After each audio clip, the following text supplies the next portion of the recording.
അതുകൊണ്ടാണ് ഒരു പെണ്ണിനോട് നല്ലോണം മറച്ച് പുറത്തിറങ്ങണം എന്ന് പറഞ്ഞത്. ആണിനെ ആകർഷിപ്പിക്കുന്നതിനേക്കാളും കൂടുതൽ പെണ്ണിനെ ആകർഷിപ്പിക്കുന്നവനാണ് ശൈത്താൻ. ഒരാണ് അങ്ങാടിയിലേക്ക് ഇറങ്ങിയാൽ ആ ആണിനോട് ഒരു കൂട്ടുകാരെങ്ങനെ സംസാരിച്ചുകൊണ്ടിരിക്കുകയാണ്. ഒരു പ്രായമുള്ള ആളാകട്ടെ ചെറുപ്പക്കാരനായിട്ട് ആരും ആകട്ടെ, ഓലിങ്ങനെ സംസാരത്തിൽ മുഴുകിയിട്ട് കുറച്ചു നേരം ഇങ്ങനെ വർത്തമാനങ്ങളൊക്കെ പറഞ്ഞ് സാധനങ്ങളൊക്കെ മേടിച്ച് അങ്ങാടിയിൽ നിന്ന് പോകാം. അതേ സമയത്ത് ആ അങ്ങാടിയിലേക്ക് വരുന്നത് കാര്യമായും മറകളൊന്നും സ്വീകരിക്കാത്തൊരു പെണ്ണാണെങ്കിൽ ആ പെണ്ണിനോട് അങ്ങാടിയുടെ അങ്ങേ അറ്റത്തിലേക്ക് എത്തുന്നതിന് മുമ്പ് ഒരു 10-20 തവണ ശൈത്താൻ പറയും, പിന്നെ ഒന്ന് അങ്ങോട്ട് നോക്കി, അവര് ചിരിക്കുന്ന എന്നെ കണ്ടിട്ടാ തോന്നുന്നു, ഒന്ന് ഇങ്ങോട്ടതാ അവിടെ, അവര് എന്റെ ഭംഗി എല്ലാവർക്കും ഭയങ്കര, ഒന്ന് അങ്ങോട്ട് അതാ ഓല എന്നെ വിളിക്കുന്നുണ്ടോ, ഒന്നിങ്ങോട്ട് നോക്കി. എത്ര ആളുകളിലേക്ക് നോക്കി. ആദ്യമായി ഞാൻ എന്റെ ശബ്ദം ശവിക്കുന്ന സഹോദരങ്ങളോട് സഹോദരിമാരോട് പറയട്ടെ, അള്ളാഹു നമുക്ക് തന്നൊരു നിയമസംഹിതയുണ്ട്. വിശുദ്ധ ദീൻ നമ്മോട് പഠിപ്പിക്കുന്ന ഒരു നിയമസംഹിത, അതിനാണ് ശരീഅത്തുൽ ഇസ്ലാം എന്ന് പറയുന്നത്. ആ ശരീഅത്ത് അടിസ്ഥാനപ്പെടുത്തിയാകണം നമ്മുടെ ജീവിതം. ശരീഅത്ത് മുറുകെ പിടിച്ച് നമ്മൾ ജീവിക്കുമ്പോ അങ്ങോട്ടും ഇങ്ങോട്ടും തെറ്റിപ്പോകാതിരിക്കാൻ വേണ്ടി മഹാന്മാര് നിർദ്ദേശിക്കുന്ന വലിയൊരു മാർഗമാണ് ത്വരീഖത്ത്. അതത്ര എളുപ്പമാണ് എന്ന് കരുതരുത്. ഞാൻ സാമ്പിളുകൾ പറയാം. എവിടുന്നെങ്കിലും 2 ദിക്ർ സ്വീകരിക്കുമ്പോഴേക്ക് ത്വരീഖത്തായി പോയി എന്ന് തെറ്റിദ്ധരിക്കരുത്. ഏതെങ്കിലും ഒരു നസീഹത്ത് കേട്ട് നടക്കുമ്പോഴേക്ക് അയാൾ ത്വരീഖത്തിൽ കൂടിപ്പോയി എന്ന് ചിന്തിക്കരുത്. ത്വരീഖത്ത് എന്ന് പറയുന്നത് ഒരു മഹാസംഗതിയാണ്.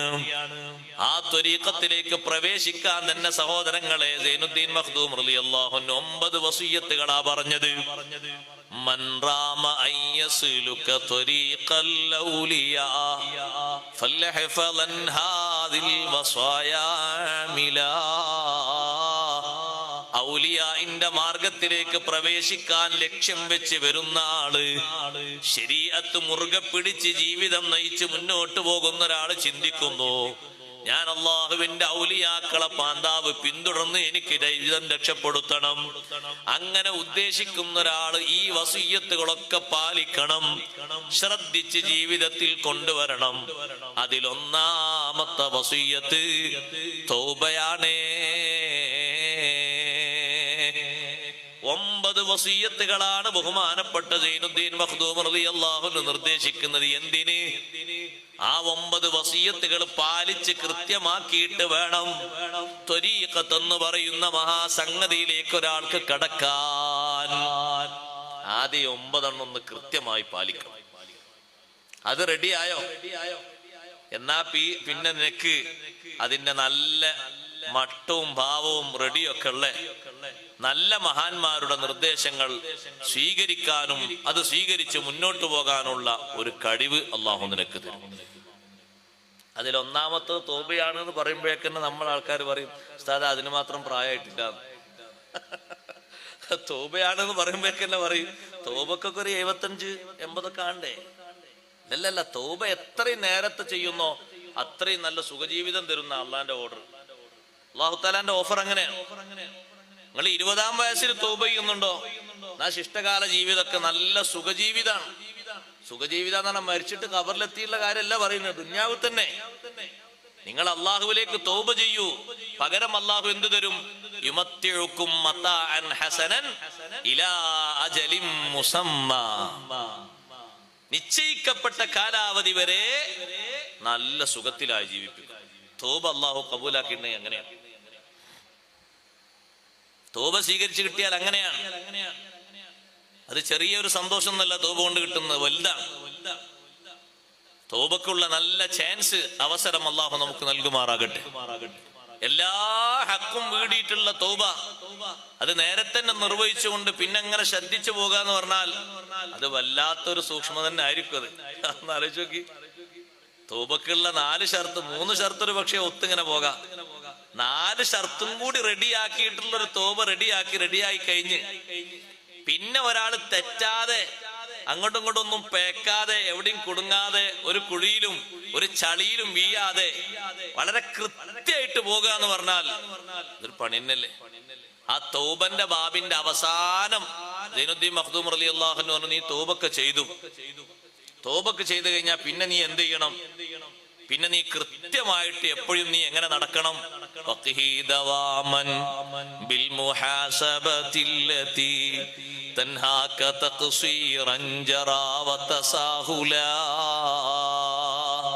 പിന്നെ നിന്റെ ജീവിതത്തിൽ എപ്പോഴും നിനക്ക് ദായിമായി വേണ്ടത് മുഹാസബത്താണ്, വിചാരണാബോധമാണ്, വീഴ്ചകളെ കുറിച്ചുള്ള വിചാരണബോധം. അല്ലാഹുവേ, ഇന്ന് പകല് സൂര്യൻ ഉദിച്ചതിന് ശേഷം എന്തെങ്കിലും ആ പറയുന്ന റൂട്ടിൽ നിന്ന് തെറ്റുന്നത് എന്റെ നാവിലൂടെ ഒരു വിട്ടുവോ? എന്റെ കണ്ണ് ഏതെങ്കിലും അരുതായ്മയിലേക്ക് നോക്കിപ്പോയോ? എന്റെ മനസ്സിൽ അങ്ങനെ വല്ലാത്തൊരു ചിന്ത വന്നുപോയോ? സ്വന്തം ഒരു ആത്മപരിശോധന, സ്വന്തം ഒരു വിചാരണ. നമ്മളെ മനസ്സിനോട്, നമ്മളെ ശരീരത്തോട് നമ്മൾ ചോദിക്കുക, നമ്മളെ കൈയിനോടും കാലിനോടും നമ്മൾ ചോദിക്കുക.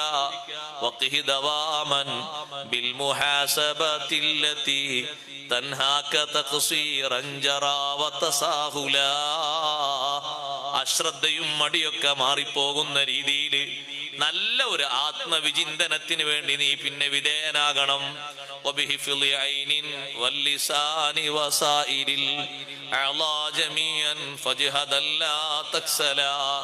തൗബ ചെയ്തിട്ടുണ്ട്, അതുകൊണ്ട് ഇനി അങ്ങോട്ട് നോക്കാൻ പറ്റൂല, ഇങ്ങോട്ട് നോക്കാൻ പറ്റൂല. അങ്ങനെയുണ്ടല്ലേ നിങ്ങള്? പഴയ കാലത്തെ ആൾക്കാരൊക്കെ ഹജ്ജിന് പോയി വന്നാല്, പഴയ കാലത്തെ മനുഷ്യന്മാർ പറയും, ഹജ്ജ് കഴിഞ്ഞ് വന്നിട്ട് പിന്നെ മൂപ്പര് 3 കൊല്ലാണ് ആകെ ജീവിച്ചത്. പക്ഷെ ആ 3 കൊല്ലത്തിൽ ഒരു വാക്ക് തെറ്റായി പറഞ്ഞത് ഓർമ്മല്ല. അത് ഓല ആ പിടുത്താണത്, ആ ഹിഫ്ള്, ആ സൂക്ഷ്മത. അത് വല്ലാത്തൊരു കഴിവന്നെയാണ്, ചെറുതൊന്നല്ല. ചെറിയ കഴിവെന്ന് പറയാൻ പറ്റൂല. നമ്മളെ ലോക്കൽ ശരീരമല്ല, അങ്ങോട്ടും ഇങ്ങോട്ടും ഒക്കെ ചാഞ്ഞു പോകൂലേ? കണ്ണൊക്കെ നല്ലോണം സൂക്ഷിച്ച് മുറുകെ പിടിച്ചാ കൊണ്ടുനടന്ന്. നാവൊക്കെ ഒന്ന് സൂക്ഷിച്ച് കൊണ്ടെടുക്കണമെങ്കിലുള്ള കഴിവത്രേക്കും. കണ്ണും നാവും പ്രത്യേകം എടുത്തു പറഞ്ഞല്ലോ അല്ലെ? പിന്നൊക്കെ ബാക്കി അവയവങ്ങൾ എന്നാ പറഞ്ഞു. കാരണം കാര്യമായിട്ടുള്ള 2 വിഷയങ്ങൾ അതാണ്, കണ്ണും നാവും. കണ്ണ് ഇല്ലാത്ത ആളുകളെ നോക്കുകൊണ്ട് നിങ്ങള്, അവരെ കൽബ് ക്ലിയർ ആയിരിക്കും. കാരണം കേടായ ചിത്രങ്ങളൊന്നും ഉണ്ടാവില്ലല്ലോ. കണ്ണ് ജന്മനാ കാണാത്ത ആളെ കൽബ് ശുദ്ധായിരിക്കും. ഇത് നോക്കിയിട്ടല്ലേ ഹസദും കിബറും റിയാഉം ശഹ്വത്തും ഹിർസും എല്ലാറ്റിന്റെയും അടിസ്ഥാനം ഏതാ? നോട്ടാണ്. നോക്കിയിട്ടാണല്ലോ എന്താ പോനങ്ങനെ, നോക്കിയിട്ടാണല്ലോ എന്താ മറ്റോനങ്ങനെ. അതിങ്ങനെ കണ്ണോണ്ടുള്ള നോട്ടല്ലേ? എന്താ ഓൻക്ക് മാത്രം അങ്ങനെ ഒരു സ്ഥാനം, എന്താ ഓൻക്ക് അങ്ങനെ അല്ലാഹു തആല കൊടുക്കാൻ, എന്താ എനിക്ക് അങ്ങനെ തന്നൂടെ? ഓനെ പഠിച്ചാൽ അല്ലാഹു തആല എന്നെയും പഠിച്ച്, എന്താ ഓന്റെ മക്കള് മാത്രം അങ്ങനെ? ഇങ്ങനെ വിവിധ ചിന്തകൾ നമ്മളെ കൽബിൽ ഉരുണ്ടുകൂടാനുള്ള കാരണം നോട്ടാണ്. കുല്ലുൽ ഹവാദിസി മബ്ദാഹാ മിനൻ നളരി വമുഅ്ലമുൻ നാരി മിൻ മുസ്തസ്ഗിരിശ് ശറരി. എല്ലാ വിപത്തുകളുടെയും തുടക്കം നോട്ടമാണ് എല്ലാ വിപത്തുകളുടെയും ആരംഭം. വലിയ വലിയ തീ ഉണ്ടാകുന്നത് ചെറിയ ചെറിയ പൊരി കൂടിയിട്ടല്ലേ? ചെറിയ തീ പൊരി ഇങ്ങനെ കട്ടി കൂടി വരുമ്പോ വലിയ തീയായി മാറുന്നു. വലിയ വലിയ വിപത്തുകളിലേക്ക് ചെറിയ കാര്യങ്ങൾക്ക് തുടക്കം കണ്ണാണ്. കണ്ണങ്ങനെ നോക്കി തുടങ്ങുമ്പോൾ പല ചിത്രങ്ങളും മനസ്സിൽ തെളിയുകയാണ്. കണ്ണ് കാണാത്ത മനുഷ്യന്റെ മനസ്സ് നല്ല ക്ലിയറായ മനസ്സാണ്. ഹസദ് ആ മനുഷ്യന് അറിയില്ല, കിബ്ർ അറിയില്ല, റിയാ അറിയില്ല. എന്ത് സുടമായ കൽബാണ് അയാളെ കൽബ്. കാരണം കണ്ണ് കൽബിലേക്കൊരു കറയും വരുത്തിയില്ലല്ലോ. നിങ്ങൾ നോക്കി, ഒരൊറ്റ ഹറാമിൽ നിന്ന് കണ്ണിനെ മാറ്റിയാൽ 40 ദിവസം ഈമാനിന്റെ മാധുര്യം ആ മനുഷ്യന് ലഭിക്കുമെന്ന് മുഹമ്മദുർ റസൂലുള്ളാഹി സ്വല്ലല്ലാഹു അലൈഹി വസല്ലം തങ്ങൾ പഠിപ്പിച്ച ഹദീസാണ്. ഒരു ഹറാമ് കാണുന്നതിൽ നിന്ന് കണ്ണങ്ങ് ചിമ്മിപ്പോയി, കാണണ്ടാന്ന് മുറുകെ പിടിച്ചൊരു തീരുമാനം, ആ സ്ഥലത്തുനിന്ന് മാറുന്നത് വരെ കണ്ണ് ചിമ്മലോട് ചിമ്മിപ്പോയി. ആ മനുഷ്യന് 40 ദിവസം ഇബാദത്തിന്റെ ഒരു മാധുര്യം ലഭിക്കുക എന്ന് പറഞ്ഞാൽ എത്ര ഭാഗ്യമാണ്. നിസ്കരിക്കുന്ന നിസ്കാരവും ചൊല്ലുന്ന ദിക്റും ഓതുന്ന ഓത്തും ചൊല്ലുന്ന സ്വലാത്തും ഒക്കെ സഹോദരങ്ങളെ ഇബാദത്തിന്റെ ഒരു മധുരം അതിന് വരേണ്ടയോ? ഇബാദത്തിന്റെ മധുരം കിട്ടുന്ന ആൾക്ക് നിസ്കരിച്ചാൽ എപ്പോഴെങ്കിലും പൂതി മാറുമോ? ദിക്ർ ചൊല്ലിയാൽ മതിയായി എന്ന് തോന്നുമോ? ഖുർആൻ ഓതിയാൽ ധാരാളമായി പോയി എന്ന് തോന്നുമോ? ഒരൊറ്റ ഇബാദത്തും അയാൾക്ക് മതിയായി എന്ന് തോന്നൂല. ഇബാദത്തിന്റെ ലദ്ദത്ത് ആനന്ദം കിട്ടിയ ആൾക്ക് അത് വല്ലാത്ത രസമാണ്. ഓതി ഓതി ഓതി ഓതി കിതാബ് ഓതി ഓതി ഓതി ഓതിയിട്ട് അതിൽ രസം മൂത്ത ഒരുപാട് ആലിമുകൾ, നേരം വെളുത്ത കഥ അറിയാത്തവരില്ലേ? ദിക്ർ ചൊല്ലി ചൊല്ലി ചൊല്ലി ചൊല്ലിയിട്ട് ഇത്ര വേഗം സുബിയായോ എന്ന് ചോദിച്ചവരില്ലേ? ഖുർആൻ അങ്ങനെ ഓതിയിട്ട് ഇത്ര പെട്ടെന്ന് സുബഹി നിസ്കരിക്കാനായോ എന്ന് ചോദിച്ചവരില്ലേ? അവർക്കൊക്കെ സ്പർശിച്ച ഒരവസ്ഥ അത് ലദ്ദത്തുൽ ഇബാദത്താണ്, ഇബാദത്തിന്റെ മധുരമാണ്. അതിന് നമ്മുടെ കണ്ണ് ആ മധുരം കിട്ടുന്നതിനൊരു തടസ്സമാകുന്നുണ്ട്. അഷ്റഫുൽ ഖൽഖ് റസൂലുള്ളാഹി സ്വല്ലല്ലാഹു അലൈഹി വസല്ലമ തങ്ങൾ കാര്യമായി നമ്മളോട് സൂക്ഷിക്കാൻ പറഞ്ഞൊരു അവയവമാണ് കണ്ണ്. ഖുർആനിലും തന്നെ മൂമിനീങ്ങളോടും മൂമിനാത്തുകളോടും 2 ആയത്തിലായി അല്ലാഹു തആല വേറിട്ട് ഉപദേശിച്ചൊരു ഉപദേശം കൂടിയാണത്. കുല്ലിൽ മുഅ്മിനീന യഗുല്ലൂ മിൻ അബ്സാരിഹിം വയഹ്ഫദൂ ഫുറൂജഹും. വിശ്വാസികളോട് ആണുങ്ങളോട് പറഞ്ഞു കൊടുക്ക് നബിയെ, കണ്ണ് നോക്കാൻ പാടില്ലാത്തതിൽ നിന്ന് കണ്ണ് ചിമ്മട്ടെ. അപ്പൊ സ്വകാര്യതകൾക്ക് വലിയ സംരക്ഷണം കിട്ടും. കണ്ണുകൊണ്ട് നോട്ടം കാണുമ്പോ മനുഷ്യന്റെ ശഹ്വത്ത് പിന്നെ കൂടി കൂടി കൂടി വരും. ആദ്യം ഒരു കാഴ്ചയാണ്, പിന്നെ തോന്നും പിന്നൊന്നും കൂടി കാണണമെന്ന്, പിന്നെ തോന്നും അടുത്തുനിന്ന് കാണണമെന്ന്, പിന്നെ തോന്നും ഒന്ന് സംസാരിക്കണമെന്ന്, പിന്നെ തോന്നും ഒന്ന് സ്പർശിക്കണമെന്ന്, പിന്നെ ബാക്കി എല്ലാം പടിപടിയായി തോന്നിപ്പോകുന്നു. തുടക്കം നോട്ടമാണ് അല്ലേ? കണ്ടപ്പോ അങ്ങനെ തോന്നി. ഇപ്പൊ അടുത്തൊരു കൊലപാതകം നടന്നപ്പോ എത്ര സ്വർണ്ണാലേ, സ്വർണ്ണൊക്കെ കിട്ടിയ തിരക്കടില്ല. സ്വർണം കണ്ടപ്പോ മോഹം വന്നുപോയി. കണ്ടിട്ടില്ലേ മോഹം വരുമോ? എത്ര സ്വർണ്ണാലേ, ആ സ്വർണ്ണൊക്കെ കിട്ടുമോ? പിന്നെയും കണ്ടു, സ്വർണം ഇഷ്ടം പോലെ ഉണ്ട് കേട്ടോ, കുറച്ചൊന്നും. പിന്നെയും കണ്ടപ്പോ ഇഷ്ടം പോലെ സ്വർണ്ണം. അപ്പൊ പിന്നെ കൽബിന് പല മോഹങ്ങളുമായി. ആ മോഹങ്ങളൊക്കെ സാധിച്ചു കിട്ടുന്നതിന്റെ തുടക്കം നോട്ടമാണ്. അനാവശ്യങ്ങളൊക്കെ നോക്ക് നിങ്ങൾ, അതിന്റെ ഒക്കെ തുടക്കം അങ്ങനല്ലേ? ഒരു മനുഷ്യൻ അനാവശ്യങ്ങളിലേക്ക് പ്ലാൻ വരക്കുന്നത് മുഴുവനും അനാവശ്യങ്ങൾ വാർത്താ മീഡിയകളിലൂടെ കാണുന്നു എന്നതാണ് തുടക്കം. 10 വയസ്സുകാരിയെ ഈ അടുത്ത് കൊലപ്പെടുത്തിയപ്പോ, ചെറിയ കുട്ടിയല്ലേ സഹോദരങ്ങളെ, 10 വയസ്സെന്ന് പറഞ്ഞാൽ 5-ലൊക്കെ പഠിക്കുന്ന ചെറിയ കുട്ടിയല്ലേ? ആ കുട്ടിയെ മൃഗീയമായി കൊലപ്പെടുത്തിയതിന്റെ പിന്നിൽ പ്രവർത്തിച്ച കേന്ദ്ര ബിന്ദു ആരാ? കണ്ണാണ്.